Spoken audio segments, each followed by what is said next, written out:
tidak diambil juga tidak ada manfaatnya.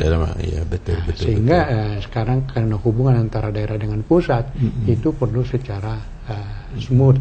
Moga-moga undang-undangnya bisa memberikan sesuatu untuk sana supaya pemerintah daerahnya tidak justru merecoki. Jadi dengan pemerintah daerah itu memang ada sesuatu yang dirasakan agak dari para pelaku bilang begini, dari pemerintah daerah bilang begini. Betul. Kami melihat mereka itu wajar.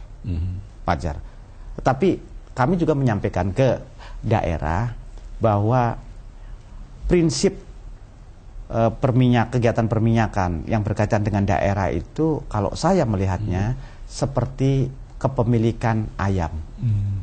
Jadi ibarat industri minyak atau ibarat sumber minyak itu adalah dalam ayam itu adalah ayamnya gitu. Ayam ini adalah milik negara, bukan milik daerah, bukan milik mana, milik negara. Itu undang-undang dasar. Nah, sekarang kalau ayam ini ada di Sumatera Utara, maka kalau bertelur, telurnya dibagi. Dibagi antara pemerintah pusat hasilnya dan pemerintah daerah. Jadi kalau minyak itu ada di katakanlah Sumatera Utara, kalau diproduksikan hasilnya dibagi. Kalau menurut saya ujung-ujungnya pada pembagian. Oke. Saya persingkat, Pak. Ya, saya mengusulkan pembagian itu kalau bisa dengan daerah itu yang dibagi langsung dari atas. Jangan seperti yang sekarang.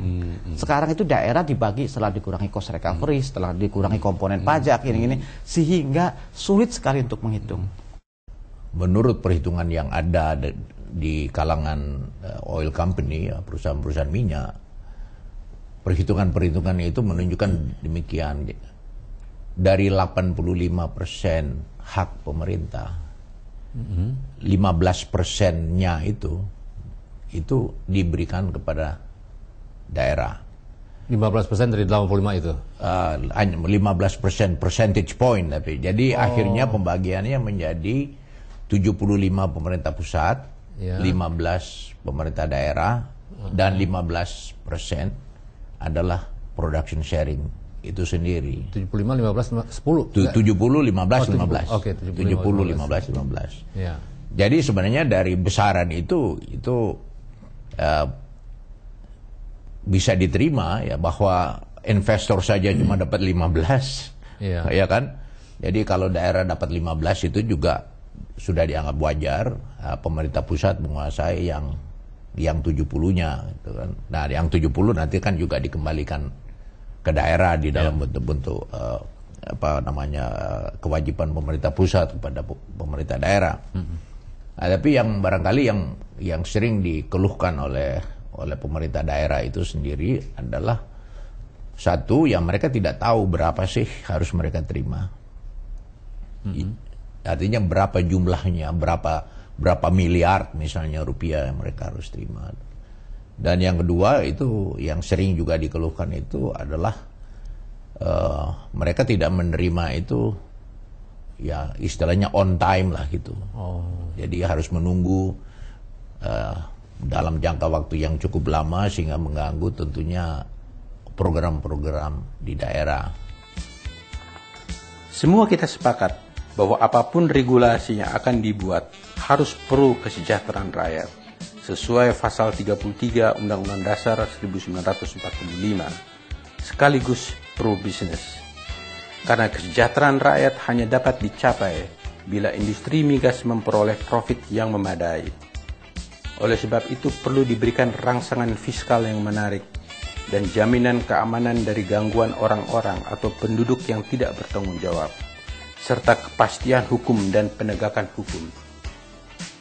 Pihak pengawas migas seyogianya tidak perlu terlalu jauh mencampuri sistem operasi migas, karena perusahaan migas telah sangat berpengalaman dalam sistem pengeboran dan operasi migas. Di samping itu, kehadiran suatu organisasi masyarakat sipil pemantau hulu migas tampaknya memang diperlukan untuk mengkritisi kebijakan ataupun regulasi yang berhubungan dengan sektor hulu migas, sekaligus memonitor perusahaan migas agar konsekuen menjalankan prinsip-prinsip yang pro keselamatan, pro kesehatan, dan pro lingkungan hidup serta pro kesejahteraan rakyat. Dengan dukungan semua pihak, PATCH Group, singkatan dari Petroleum Awareness Toward Change Group, telah dan akan memainkan peranan tersebut sesuai dengan misi didirikannya sebagai organisasi masyarakat sipil pemantau hulu migas dalam mewujudkan hasil migas untuk kesejahteraan rakyat Indonesia melalui tata laksana perusahaan migas yang profesional, terbuka, bertanggung jawab, dan menguntungkan dengan menempatkan keselamatan manusia dan lingkungan di atas segalanya.